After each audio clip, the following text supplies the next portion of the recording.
हम सभी ने जीवन में कई गलतियां की हैं, लेकिन कुछ गलतियां ऐसी होती हैं जिन्हें सुधारा नहीं जा सकता, रह जाता है तो बस पछतावा। जैसे घर के किसी सदस्य की गलती की सज़ा पूरे परिवार को झेलनी पड़ती है, वैसे ही किसी नेता की गलतियों को पूरे देश को भुगतना पड़ता है। नेहरू ने भी अपने जीवन में इतनी गलतियां की हैं कि उनको कभी भी सुधारा नहीं जा सकता है। तो आज हम पंडित जवाहरलाल नेहरू के द्वारा की गई कुछ गलतियों के बारे में बताते हैं। पहली गलती, 1962 भारत और चीन युद्ध। भारत इस युद्ध में चीन के हाथों परास्त हो गया था। इस हार के सही कारणों को जानने के लिए जनरल हेडरसन और कमांडेंट ब्रिगेडियर के द्वारा भारत सरकार की अगुवाई में एक समिति का गठन किया गया, जिसमें मूल रूप से भारत के प्रधानमंत्री पद पर मौजूद जवाहरलाल नेहरू को जिम्मेदार ठहराया गया। नेहरू ने हिंदी चीनी भाई भाई का नारा देते हुए चीनी सेना को भारत में आने का रास्ता दे दिया और भारतीय सेना को रोके रखा, जिसका फायदा उठाकर चीनी सैनिक अरुणाचल प्रदेश, सिक्किम और असम से होते हुए भारत के अंदर तक आ गई, जिसके परिणाम स्वरूप चीन ने कश्मीर की 14,000 स्क्वायर किलोमीटर भाग पर कब्जा कर लिया था। दूसरी गलती, भारत और नेपाल विलय।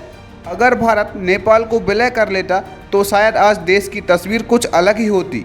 नेपाल के राजा त्रिभुवन विक्रम शाह ने पंडित नेहरू से विलय करने की बात कही, लेकिन नेहरू ने ये कहते हुए नकार दिया कि भारत को इससे नुकसान के सिवा और कुछ हासिल नहीं होगा।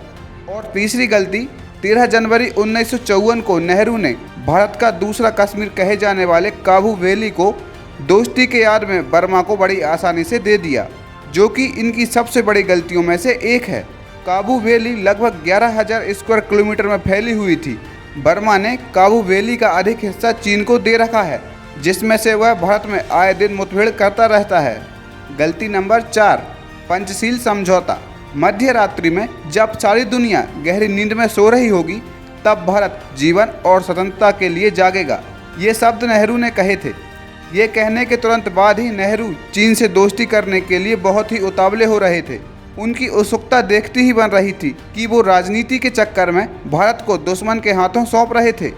जैसे ही नेहरू ने 1954 में चीन को पंचशील समझौते के लिए मनाया, तब भारत ने तिब्बत को चीन का हिस्सा करार दे दिया, जो कि नेहरू की सबसे बड़ी गलती थी। 1962 में भारत चीन युद्ध हुआ तो चीनी सेना इसी रास्ते से भारत पर आक्रमण करने आई थी। तो ये कुछ अहम गलतियां थी जो नेहरू ने अपने जीवन में प्रधानमंत्री के पद पर रहते हुए की थी, जिन्हें आज पूरा देश भुगत रहा है। तो दोस्तों, अगर वीडियो पसंद आई हो तो वीडियो को लाइक एवं चैनल को सब्सक्राइब करें।